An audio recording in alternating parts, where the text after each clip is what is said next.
Hello everyone, welcome on in. It's the final Betting Weekly Game Bet match of the week. It's the number one tennis betting podcast and YouTube show brought to you in association with BetRivers, your hometown sportsbook. I'm Nigel Seeley, delighted to say as per usual.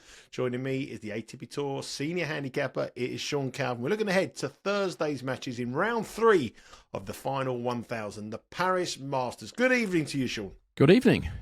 Nice and late this, isn't it? Yeah, but the thing is, we've got more matches now. We have. I know there was a reason for me being late. I had to be up London, and I was struggling to get back. But it's nice to be back because this morning when we recorded, we had one match, but now we've got four matches to choose from, and it's quite nice to have a different set of matches. So it's got quite a good thing as well. Yeah, I mean, it's half term, isn't it? So I've been up at a soft play centre and a McDonald's this afternoon whilst watching tennis on my phone. So yeah, just got back about an hour ago. So yeah, it's interesting, isn't it? But yeah, some good matches to look forward to tomorrow. It's these 1 week Masters, they're difficult, aren't they? Because of the time scale. You play one day, then you play the next day, and there's nothing set for 2 days in advance. So we have to kind of play it by ear this week.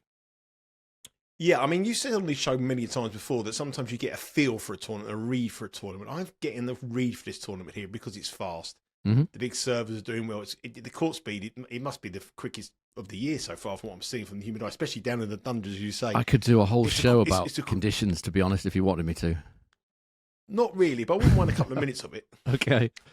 Yeah, I mean, this is what we're working with. I mean, you look at Paris last year, and generally the trend in previous years has been it's kind of slowish. Medvedev, who always loves a quote, said after he played here last year, he'd come from Vienna to Paris, and he said it was Paris is the slowest indoor court he's ever played on, which he always says. He said compared to Vienna, it's ridiculously slow, and I think that's kind of what the players were expecting again, and kind of what I was expecting. But the day one didn't really tell us a lot, other than the lower dungeon courts, as I call them, were quicker. But that's been contradicted now. Just look at the quotes we've had today. I mean, this is what I have to deal with. These are direct quotes from players that have played today. Hugo Humbert, your mate, he says, and I quote, "These smaller courts," he means court 1 and court 2, "definitely play a lot faster than the main centre court," which is kind of the impression I've always had over the years. A few minutes later, Popyrin, "Centre court is quicker than court 1 and court 2, definitely quicker on centre court." So there you go. 2 players that have played on centre and in the lower dungeons, both with very, very different opinions about what's quicker. Medvedev, as I said, he said it was the slowest indoor court last year, and this year after he lost to Popper, and he said here the court was good.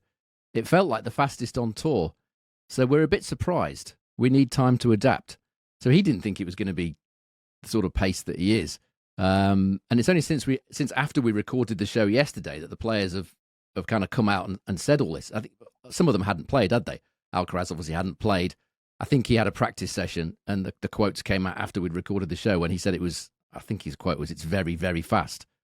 I don't think it's that fast. I really don't. I know the CPI has supposedly been clocked at 45.5. I assume that's on centre court. I don't know. Let's assume that it is. If that's the case, last year it was 40.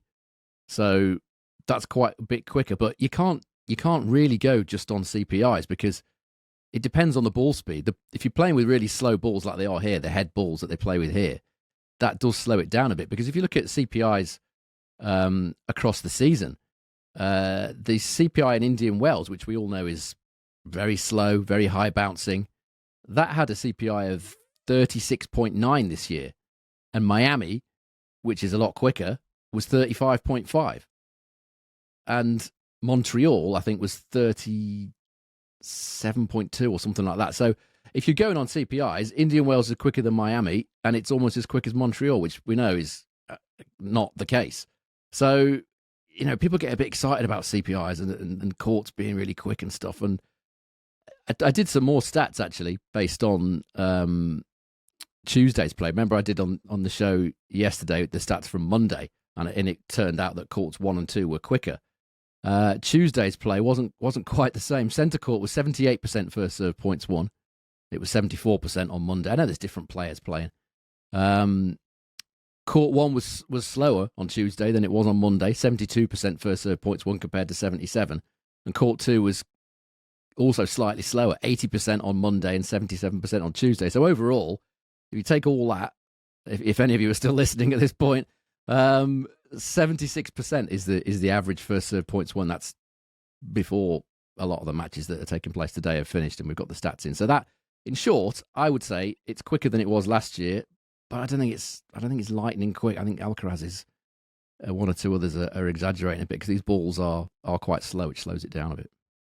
You've done all that research, all them stats, broken them all down, gone to the soft play area, gone to McDonald's, driven the kids everywhere. Yep.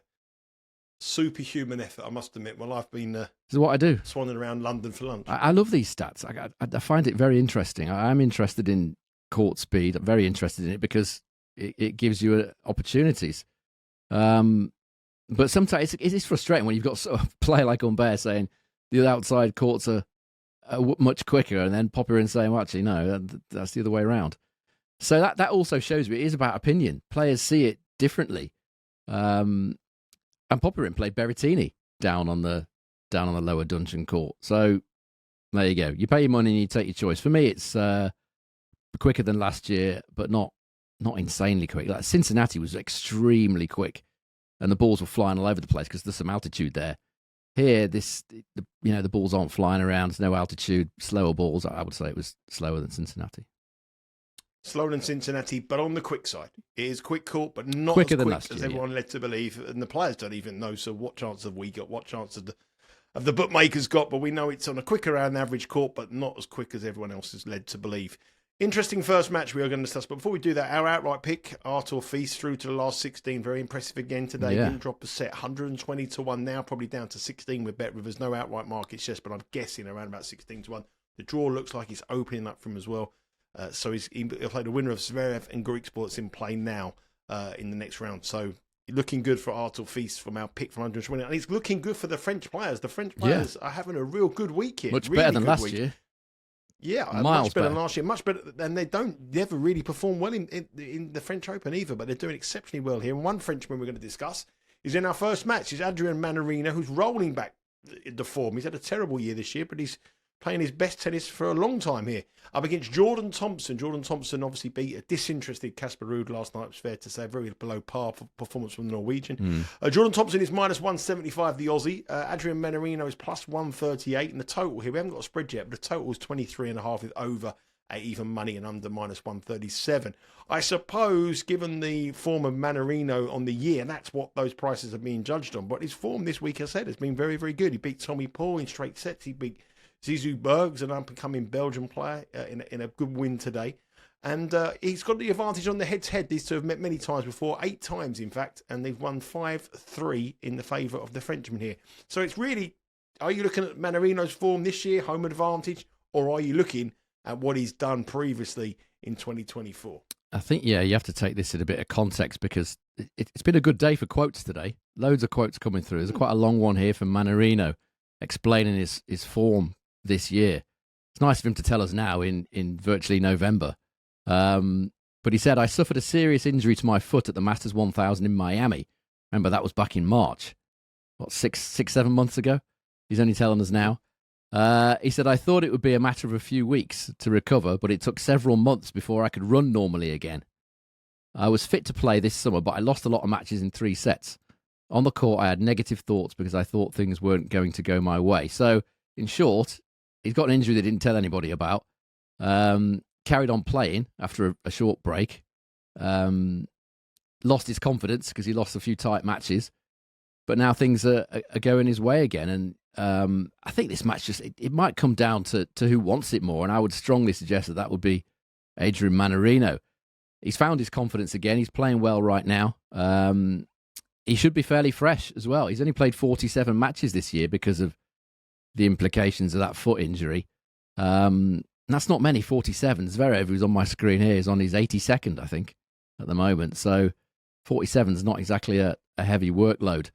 And this is a good matchup for Adrian Mannarino. If you look at their head-to-head, as you've said, it's 5-3 to Mannarino, but the service points won and return points won totals 103 to 97 in favour of Mannarino, which is a good advantage for a plus 138 underdog.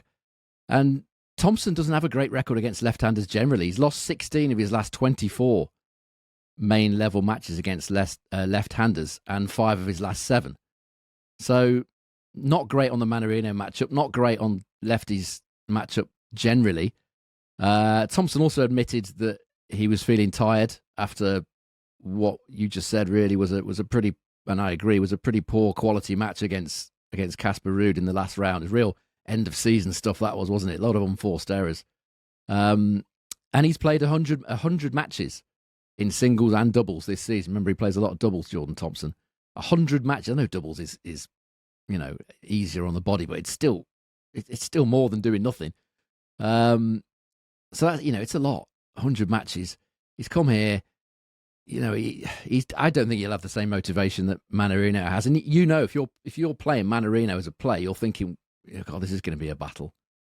There's nothing comes quickly in Mannarino matches. They're normally a real war of attrition.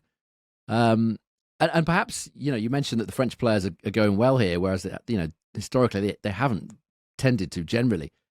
Could be the case that the quicker conditions here this year and the lower bouncing conditions that Zverev always talks about, that would suit Mannarino. He loves playing on sort of fresh early season grass where the ball doesn't bounce much, stays low, slick bounce. Those are the conditions that we've got here. So I think it all points to value on Mannarino. I really do. Plus 138, I think he is. So yeah, that's good enough for me. Yep, Mannarino is the bet. Plus 138. He is showing some great form here in Paris. His home crowd are behind him, and the French players doing exceptionally well this week. So plus 138 is an official pick, Sean? Yeah, I think that's the value of the day. Yeah, for sure. Yeah, an official play on Adrian Mannarino to beat Jordan Thompson in the first match. Head across to the BetRivers website to see the full order of play. But these are matches that are starting around about 5 a.m. Eastern time.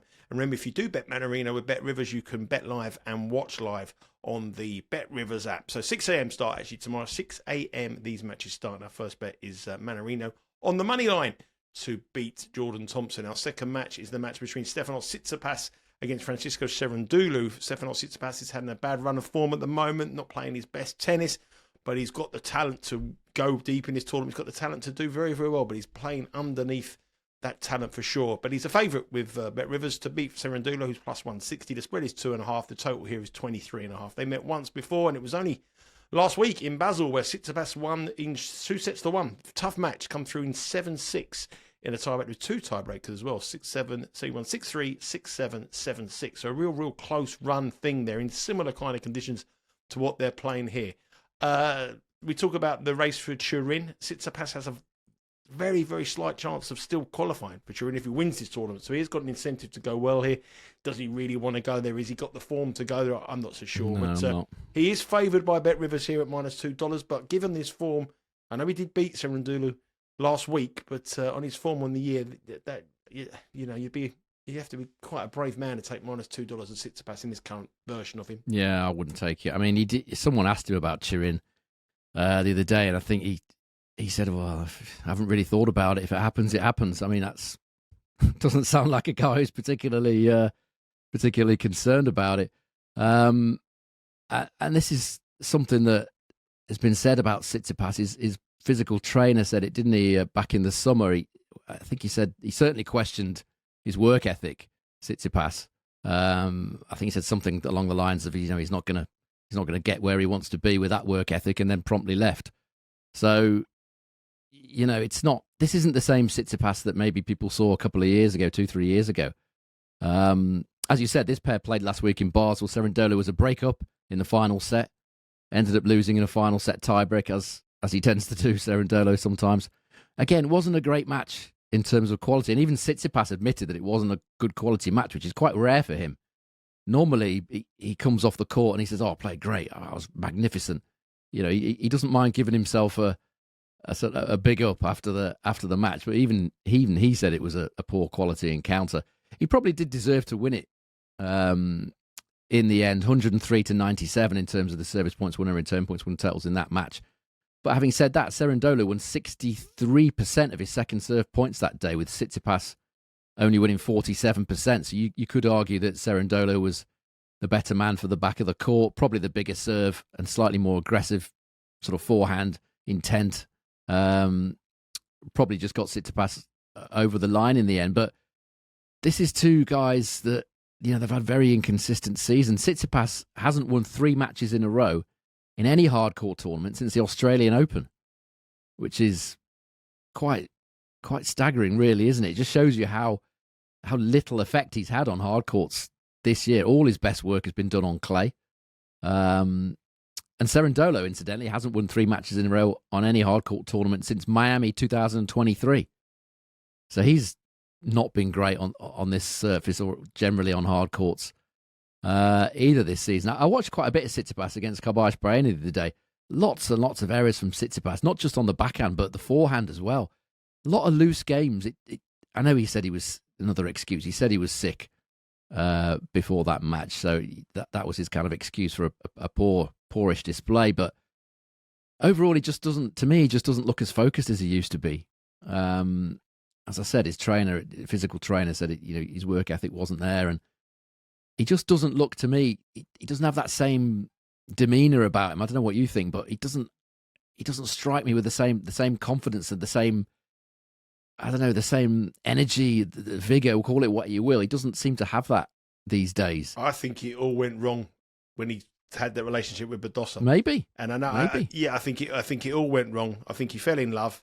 I don't think his dad was happy. I think his tennis game went completely off the rails. That's possible, yeah. And I think he's now paying the price with, he's obviously had a falling out with his father. He's got to find a coach. He's he's just thinking to himself, well, we'll get rid of this year and we'll start again in January. And I think he's just sort of going through the motions. That's my theory. I mean, the result is the same. However he's arrived at this position, that's where he's at. I mean, last 12 months on indoor hard at main level, Tsitsipas, service points won and return points won, total of 100, which is, all right. It's not top 10 worthy, that's for sure. Again, it's the same old story with him. 90% holds of serve in those stats, but only 32% of return points won. It's that same issue that he's always had, or certainly had for a very long time, which is the return of serve, particularly on the backhand side. It's nowhere near good enough. And his total is no better than Cerundolo's. They're both on 100 in terms of the indoor hard totals at main level. Cerundolo's had some good wins on indoor hard, in Davis Cup and Laver Cup and stuff. If we look at what Tsitsipas has done against top 30 ranked opponents, of which Cerundolo is one, on hard courts in 2024, he's 3-6 win-loss. And the only time he won one in straight sets was a match I watched when I backed Francis Tiafoe, to beat him at Indian Wells, and Tiafoe was dreadful. He was going through a real funk of his own at that time, Tiafoe. Horrible performance that day. That's the only time Tsitsipas has won against a top 30 ranked opponent on a hard court this year. So it feels like it's going to be a long one again. Because, Tsitsipas isn't breaking enough. He's doing all right on serve, but the inconsistencies as well. I think over 2.5 sets is the way to go. I don't think Cerundolo will be an easy out for him at all. Just beat Rublev as well, of course, Cerundolo. Rublev and Halis, he's beaten here. Two good wins. Over 2.5 sets is plus 128 with Bet Rivers. That's where I'd be aiming my money if I was having a bet on that one. Yeah, over 2.5 sets plus 128. It's one of 37 different prop markets available on the Bet Rivers website and on the app. While you're looking at the app, while you're looking at the website, make sure you give this YouTube channel a like, subscribe to the channel, Betting Weekly Studios. You'll get alerted for every time any bit of content drops on the tennis or on the soccer, the big week of soccer coming up across Europe and in England on Betting Weekly Premier League and Betting Weekly Extra Time. Halfway through, 2 more matches to discuss. We're going to go for another Frenchman. Another Frenchman. Yep. 3 Frenchmen we've got involved this week, today. Artur Rinderknech is up against Grigor Dimitrov. Dimitrov is a heavy favourite here. He's -$4. He's got a brilliant record in Paris. Rinderknech is plus 295. Spread 3.5. Total here is 22.5. Dimitrov struggled today a little bit to come through against Etcheverry. He had a little bit of a scare there. Rinderknech fought hard and won very well against Mickelson. Was very fortunate in the first round to get his opponent, Thomas Mahak, retired. So he played Mickelson today, the young American, and he won really well in straight sets. It was 2 tight sets, but he come through and battling. He breaks down in I think both of them. Yeah, he was. And he come through and won that match. So a battling performance from Rinderknech, something you don't really expect. But he, again, another Frenchman galvanised by the home crowd here. The head-to-head between the two, there's 2 wins, 2 matches, 2 wins for Dimitrov, as you would expect, both in straight sets this year in Marseille and at Queen's Club on the grass in 2023. Talking about the race for Turin, it's a big match and a big week for Dimitrov. He needs to go deep here. I think if he wins this match or he wins the next match, he'll go above Andrei Rublev. He's got Alex de Minaur ahead of him as well. Kasper Ruud and Rublev are out, which means de Minaur and Dimitrov need big weeks here to overtake those two and take the final spot. So it's a lot of incentive for Dimitrov, a lot of reasoning why he should be the favourite. He's got a brilliant record here. He needs the win, but he is -$4. It's factored into the price, surely. Yeah, it is factored into the price, I think. I said, didn't I, that Dimitrov Echeverry, if it's on the lower dungeon court, it's a good one for set 1 overs. It ended up, I think, 11-9 in the first set tiebreak. So hopefully a few people had a little bit on that. This has a sort of similar feel to it for me. Another set 1 overs one rather than taking this -400 about Dimitrov. I feel like Rinderknech, he certainly had the crowd to thank, for at least in part, for his win over Mickelson today. As you said, he was behind in both tiebreaks. I think he was 3-1 down in the first one and 4-1 down in the second one. Ended up getting that energy from the crowd down on the lower dungeon, the people that had queued for a week and a half to get in there. It did lift him at vital times, and he'll be absolutely delighted, Rinderknech, because he's never won a match. He had never won a match in BSC before. He was 0-4 win-loss. His look's really changed, hasn't it? As you said, he got an injury from Mahatch. And now he's come through a tight one with the aid of the crowd. But even so, it was a good win against Mickelson. You feel like he's going to need the crowd again, Rinderknech here, because you look at the head-to-head. It's a couple of matches, one this year on indoor hard, one last year on the grass, and it's massively overwhelming for Dimitrov. 116-84 in terms of service points won and return points won totals across those 2 matches. Dimitrov holding serve 100% of the time, winning 92% of his first serve points and 67% on his second serve. Rinderknech absolutely nowhere near to doing anything on the Dimitrov serve, winning only 17.4% of return points across those 2 matches, Rinderknech. But his own serve has held up all right. He's won 80% of his first serve points, and he's held serve 86% of the time. The difference is on return. He's done absolutely nothing. If we look at Rinderknech against top 10 opponents, he's 0-11 win-loss, but he has taken sets in 5 of his last 6 of those matches. And interestingly, he's won set 1 in 5 of the last 6 of those matches, and the other one he lost in a tiebreak. So he started really well against top 10 opponents in recent times, starting out fast against these top guys. And in this atmosphere, I don't know whether this is going to be on the... I'm not sure whether this will be on the main court or not. I've not seen the schedule yet. It's a good chance for him. If he's got that crowd behind him, which he will have. There was a decent atmosphere in the Dimitrov match as well, because he's very popular with this French crowd. So I think it's going to be a raucous atmosphere. I think set 1 over 10.5 is the way to go there. +165 a Bet Rivers. Yeah, +165. Been very profitable this week. Set 1 over 10.5. Lots of matches, even going to the tie breaks. A lot of tie breaks as well. I mean, you're getting like $2.50, $3 on tie breaks. I wouldn't rule you out betting some of them. I think the first sets today, we've had 5 tie breaks. We have 1, 2, 3, 4, 5, 6, 7, 8, 9, 10, 11 matches so far, and 5 first sets have gone to tie breaks. And that equates to about +120. You're getting +$3. So that could be a strategy you want to have a look at for these matches as well. So if you like the over 10.5, maybe throw in the over 12.5 as well. Dimitrov against Rinderknech. Action starts at 6 a.m. Eastern time. We do not know the order of play yet. We do not know what court they're playing on. We'll wait and see what the tournament organisers announce later on this evening. But by the time this podcast has dropped, we probably will there. And if it's in the lower dungeons, as Shaw says, get on them overs. Final match, Carlos Alcaraz up against Hugo Humbert. Carlos Alcaraz now the tournament favourite after Yannick Sinner's withdrawal. He was anyway, but he's now a stronger tournament favourite up against Hugo Humbert. Alcaraz here, flew in from Saudi Arabia, where he got the big money, up against Humbert. And Humbert has been like a man possessed this week. We mentioned it yesterday. He was crazy with the crowd. He's going absolutely ballistic. He's loving life at the moment here. And he's up against the number 2 seed, but the tournament favourite, as I say. Minus 560 is the price you're going to get for Carlos Alcaraz, which means you've got to put $560 down to win 100. Hugo Humbert is plus 410. The spread is plus 3.5 with Humbert very high, plus 135.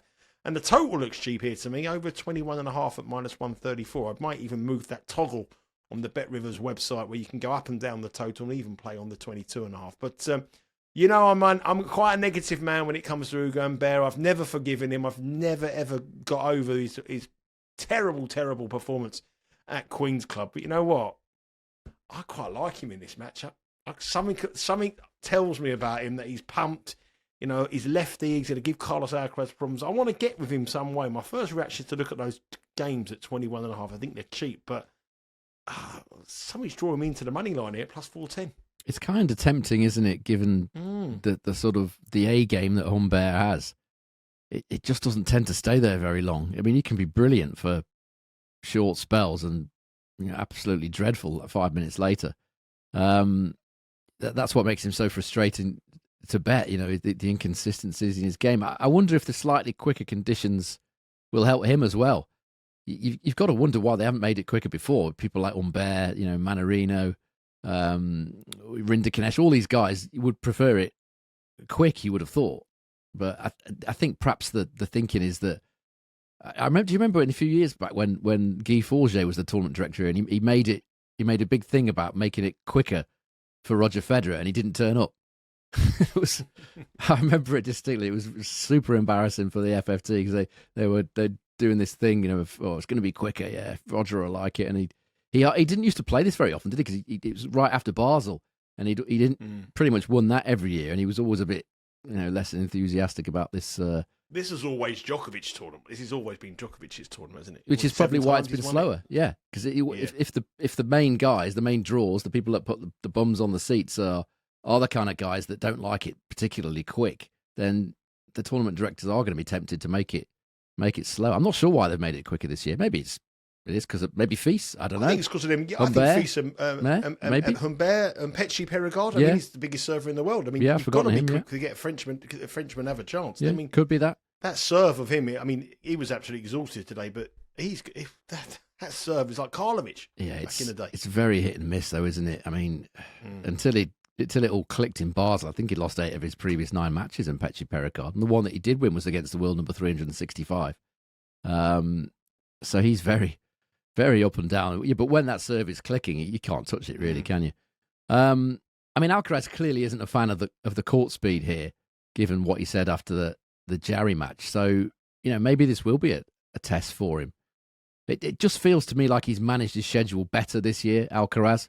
I remember being there this time last year, watching Safilin beat him, and he didn't really have that much interest or energy at that point. It just feels like this year he's learned from that. He's come in here fresher, certainly in better form than last year. And the head-to-head is a little bit off-putting as well because they've played twice, once on indoor hard, once on grass, where you would think that Humbert would have the best chance. And he's lost both matches, and the service points won and return points won totals are 104 to 96. So, a decent advantage for Alcaraz, which, that goes some way to explaining the price.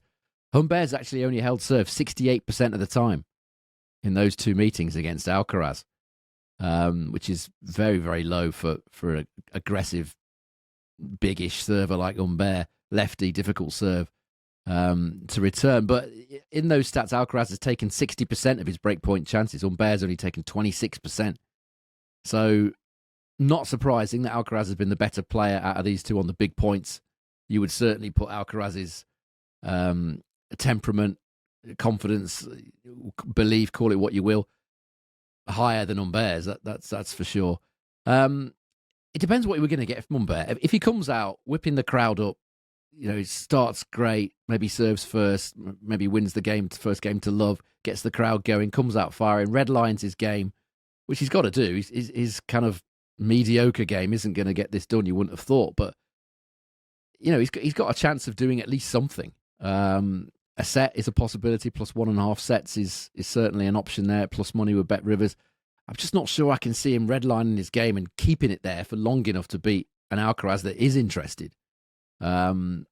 but to win a set is certainly possible. I'd probably be tempted with a big price there. I'd probably tempted with Alcaraz to win it 2-1. I'm not sure I can see Humbert winning more than a set. That's a plus 265 chance of Bet Rivers. It's just a lean, but like you, I feel like Humbert is possibly going to do something here. I'm not sure I'd want to back him with my own money to do it. He's cost me a lot over the years, this boy. So yeah, Alcaraz 2-1's probably where I'd go. Alcaraz 2-1 plus 265. Much better way to get in with him than taking the minus 55.60 on the money line. They are the 4 matches that we have previewed. They're not the only matches in action tomorrow. They also have Kachanov against Popperin. We also have a big one for us. Artur Feast knows his last 16 opponent is going to be Zverev. We've got a chance there. Dimitrov with reaction against Draper or Fritz. That match is yet to complete. And Holger Rune will play the winner of Cazot or Shelton. So if you want to get all the bets, head across to the Bet Rivers website. All those matches will be updated by the time this podcast is live. You follow all their tips on the show. Minus 2.51 on the game bet match and minus 2.91 on the WTA. The football combined is making over 16 units of profit. And as I said, make sure you subscribe to this YouTube channel. It's free. Just press the subscribe button. That's all you got to do. Press that subscribe button. A bell will ring. It will be alerted every time a tennis content drops or any football content drops as well. And every day, 11 o'clock Eastern time, Betting Weekly Live, one of the handicapping team, alongside Steve Whistle, Dan Robert, will give you the best bets for that day and all the market movers from the Bet Rivers headquarters. Finally, subscribe to our newsletter. Now, I've been going on about this for ages, but it's actually coming on Monday. And the newsletter is coming. It'll be going out on Monday, starting the new month, hopefully. Fingers crossed. If you want to get the newsletter, extra picks, every stuff from the handicapping team here at Because We Win, all you have to do is subscribe on our website, www.bettingweeklystudios.com. That was it, bettingweeklystudios.com. And supply your email address and we will send you the newsletter, and hopefully that will be out this Monday as well to start the new month. We're starting a new week next week on Sunday with our final. I think it's Saturday now. We're coming back on Saturday. I think we've got to record Saturday. I think it's an early start. If you look at the schedule, I think it's an early start. I may be wrong, but I think maybe it could be an early start. Not sure why. Yeah. Why would it be early? I don't know. I don't know. I looked at my diary and I thought it was a Saturday, but I might be wrong. But it is the final week of the ATP Tour, the regular week before the Tour Championships in Turin. So the season is coming to an end, and we'll be back on Saturday or Sunday looking at all the action for next week on the final regular week of the ATP Tour. Sean, thank you very much for joining. I know it's late. I think you've got a nice chili con carne. It is waiting. Well, I won't let you go. You've got to go and get that chili. Enjoy your chili. Enjoy your bets. Just before we go, Sean, just give us, is it one official play in three leans? I think the strongest one is Mannarino as a plus 138 underdog to beat Jordan Thompson. I'm also interested in the set one overs in Rinderknech Dimitrov. I'm not sure where that's being played yet. If it's down in the lower dungeon, I'd be interested. Yeah. So I won't play Mannarino. It's the only one that goes on the figures. Mannarino to beat Jordan Thompson at plus 138. Good luck with your bets for tomorrow. That's it for the week here on Betting Weekly Game Bet Match. We'll see you either Saturday or Sunday, one day at the weekend. Take care.